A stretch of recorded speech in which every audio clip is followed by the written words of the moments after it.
Hey guys, welcome back to my channel. It is Shalom and I'm back with another video. I know I've been gone for some time. Okay, let's just start all over again. Okay, let's just ignore the fact I've been gone for like nearly 3 weeks.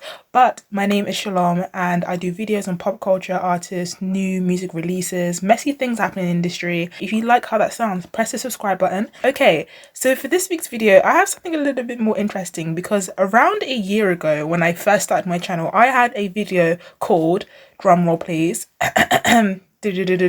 why is Sabrina Carpenter not mainstream yet? And this was a long time ago. This was literally like 1 year ago on the dot, okay? And I don't really like this video. A lot of my old videos, I don't like them because the editing is horrific. It is awful. I literally did not know how to edit when I first started my channel, but I just had so many opinions, controversial opinions about music that people just needed to hear and I wanted to share with people. So the editing is horrific. Just look over the editing of my old videos, but listen to what I'm saying because I make decent points, I think anyways.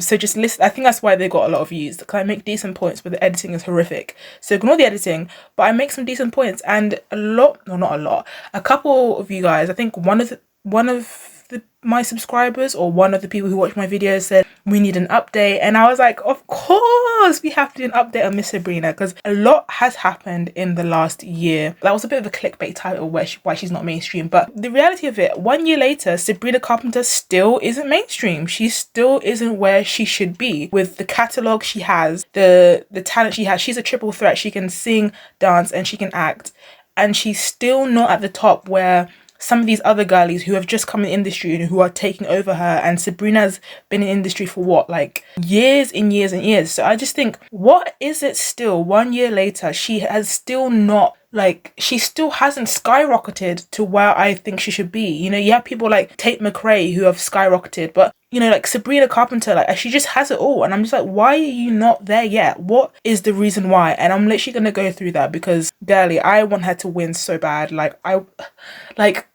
Honestly, I can't put it into words. I wanted to win so bad, guys. And in my last video, just to give you a background, I will link it down below. I went through a lot of things. I literally went through her entire discography from Disney Channel days to literally emails I can't send, just been released at the time. And honestly, I am so good at recommending songs. I recommended you Nonsense. And at the time of that video, Nonsense hadn't blown up yet. So that just shows my music taste is chef's kiss. One of the things I did speak about in my last video, I know, and I will bring up again, like one of the reasons why she wasn't mainstream. I'm not saying it's completely the artist's fault, okay? Listen to what I'm going to say, because people literally watch like 5 minutes of my video and then they comment something dumb and stupid, and because they haven't watched my full video or they haven't listened to fully what I said, they think I said something outrageous when they just, in reality, they haven't listened to what I said. So before these Olivia Rodrigo stands come and try and cry in the comments and try and bully me, what I'm trying to say is that really did stop people from having a positive perception of Sabrina, because I feel like a lot of people didn't even know who she was during the love triangle thing, and the only way they got introduced to who Sabrina was with, you know, the whole love triangle thing and her supposedly dating someone's crush basically. So that's like how everyone was introduced to her, and because of that, that's how we got the slut shaming and the this and that, and people were picking sides. It was like a Nicki versus Cardi, but like a white pop version in a way, and it was just like so like disgusting in a way. Like the people, there's a lot to talk about because it's like the people who are like the girl. That's why I'm not a girl's girl, because the people who are like, I'm a girl's girl and I support women and women are the same people who will slut shame women and like be the same ones who like under women's comments. And so I was like, this is it for her. This is it. Like I was like, no, like she's not moving on from this. I don't know how she's gonna move on, but you know, it was a stumbling block, and you would be lying if you said it wasn't, and it wasn't a big factor as to why she wasn't mainstream. And this is quite random, but I can't believe to this day in her career, Sabrina hasn't had, you know, like the Billboard Hot 100, she hasn't had many entries. She's only had maybe 2 or 3, and they peak at like number 40 or like number 50, which is concerning. Like, this girl is talented. Like, when I saw that Nonsense peaked at, I think, was it number 50 something or maybe 40, I was shocked. I was like, oh my gosh, a bop like this is in the top 50 and not like the top 10. But anyways, we've got a lot to get onto. Okay, another reason why I think, you know, she isn't mainstream still 1 year later, oh my gosh, still 1 year later she isn't mainstream, is because she hasn't had her good girl gone bad era yet. And when I say good girl gone bad, I mean obviously you start as a good girl and then you go bad. Obviously that's very self-explanatory. She hasn't had her, you know, good girl gone bad era like Rihanna. A lot of people still associate her with the Disney Channel days, you know. I don't think she's done like an amazing job at separating herself from the Disney brand yet. So I think if she has that era of, you know, the good girl gone bad, maybe she might be more mainstream. And it sucks that that has to be a thing, that you have to over sexualize yourself and have the good girl gone bad era to be a main pop girly. But, you know, that's just, it is what it is. It's the formula these days. You got to do it. I think there's only exception with a couple of pop stars maybe who haven't had that era yet. But even they've had, you know, a couple things where it's like, oh. But, you know, the majority, you know, everyone has done it. For example, Zendaya has done it. She obviously not with her music, she's not a music star, but you know, before Euphoria, everyone was comparing her with Shake It Up. They were like, we still associate her with the Shake It Up days, Disney days. And as soon as she did Euphoria, everyone forgot about that.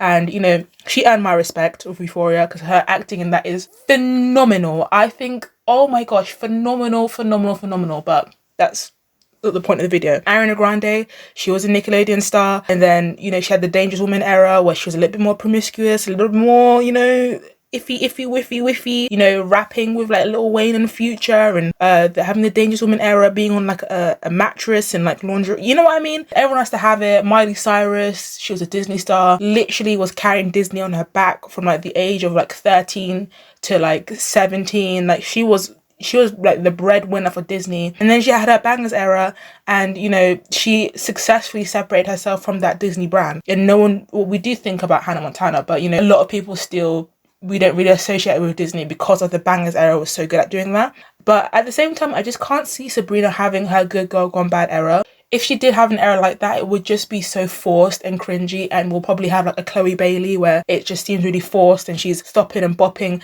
I don't want Sabrina to be like Chloe Bailey, like stopping and bopping and licking the mic and doing the most, and it's not authentic. Because that's the difference with the, you know, Rihanna and I don't know, Chloe Bailey or Beyonce and Chloe Bailey. You know, with Beyonce, it looked like it came more naturally, her doing the most and doing all of that. Whereas Chloe Bailey, it's more forced, it's a bit more cringy. And you can tell that's just not who she is and it's not authentic. Whereas people like Rihanna and Beyonce, it just came off as authentic and like, that's just who they are. So I just think if she was to do a good girl gone bad era, she would have to put like her all into it. And I'm talking about not just performances and music, but I'm talking about outfits, makeup. I'm talking about, you know, when the paparazzi take pictures of you, I'm talking about outfits, makeup, hair, like everything would have to be more exaggerated and more like vavavoom, you know what I mean? And I just don't think she has that in her. I just don't think I think it would just be really, really cringy. But, you know, that's another reason why I think she's not mainstream. Obviously, there are some artists who haven't like had that area yet, but they probably will, to be honest, because it is what it is. Another reason why she isn't mainstream is because Sabrina doesn't really have a brand. Like, there's nothing I can say that really links to her. Until lately, I will get into it, so don't worry guys, don't be screaming in the comments. She doesn't really have anything that is a brand for her. For example, I will name a couple artists and automatically something will come to my head. If I say Cardi B, I think of botchness, I think of plastic surgery, a botch bum. What else I think of? I think of botchness. I just think of like a Nicki Minaj wannabe and just bitterness, right? And then with Drake, I think of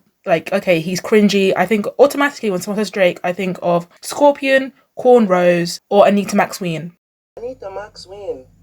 That's all I think of when someone says Drake. If someone says Nicki Minaj, I think of Barbie, I think of Pink, I think of Unicorn, I think of just like all these things. I think of like Crowned, Queen, you know what I mean? Big boobs. What? Whereas Sabrina, she doesn't really have that. Like if someone says Sabrina Carpenter, I would just be like, prettiness? Until recently where she has been on tour. She opened for Taylor Swift. Although I'm not a Taylor Swift fan, and I never will be, I do think that her going on tour is a win really for Taylor Swift. Opening for Taylor Swift is a massive thing. Also opened for Ariana Grande for her Dangerous Woman tour era as well, and that's not talked about enough. So, you know, if you're opening for people like Ariana Grande, Taylor Swift, like Ariana Grande isn't just gonna pick like some random lady off the street to open for her Dangerous Woman tour or any tour for that matter. Like you have to be talented. You have to have talent in order to open for Ariana Grande. Like she's not just gonna pick any random Sally, Jane, Sarah from then like next door. You know what I mean? So that's the thing. I think why she's not mainstream. She doesn't really have anything that connects with her brand until she obviously has been on tour and she has these like heart covered corsets, which I really, really like. I think they're really, really cute and it's starting to become sort of like her thing. Like that's sort of becoming a part of her brand now. but I wish something else was part of her brand to make her sort of stick in the mind of people. And I spoke about this in my Tate McRae video, which I'll link down below, which you should watch. When someone says Tate McRae, I think of Greedy, I think of the mesh sort of top black sports bra and like the weird outfits. When someone says Tate McRae, I automatically think of that SNL performance where she's wearing that horrific outfit, which people say is fashion, but whatever. I just think of, you know, the horrific torn up crop top thing she's wearing with like shorts and those horrific trainers which look absolutely horrific. But honestly, that's what I think of. And because she's different, she has her own brand, she's separated herself now. Although some of the stuff she wears, I don't think it looks the greatest. You know, she has gone on to find her own brand and she's separated herself. But Sabrina hasn't got that yet. And I just want her to have her own brand, something that sticks to her, something that is unique and original. And I think the heart cutout corset is, you know, it's a good start. Is it amazing? No. Would I like something a little bit more unique? Yes. But I think, you know, she's still trying to find herself, still trying to find something that's going to link to her in a way. But yeah, I think that's another reason why she's not mainstream, because every artist has their own brand, their own synonyms, their own things that link towards them, and she doesn't have that. So in order for her to be mainstream, she's gonna need to have that. Like already I'm just thinking of artists like Ariana Grande, I automatically think ponytail, I think Dangerous Woman, I think bunny ears, I think like literally all these things automatically. I don't even have to like think, it just comes to my head. But with Sabrina, I can't think of anything. If you can think of anything, please comment that down below. That would be great, because I want to see what you guys think her brand should be. But yeah, she needs to really amp up on that, like having her own brand. She really needs to strengthen that. Hopefully her team are like working on this. If Sabrina Carpenter ever watches this video, which she's probably not, that's something she needs to work on. Another reason, and my last, as to why she's not mainstream yet is because Sabrina is conventionally pretty. And I know people be like, surely that's going to help her. In the industry, we've seen when you are like conventionally pretty and like talented, like we've seen in Madison Beer, people just don't like you. And I'm not saying like that's a bad thing, but she is stunning. Like she is conventionally pretty, like she's blonde, she's like skinny, has bluish greenish eyes, I don't really know.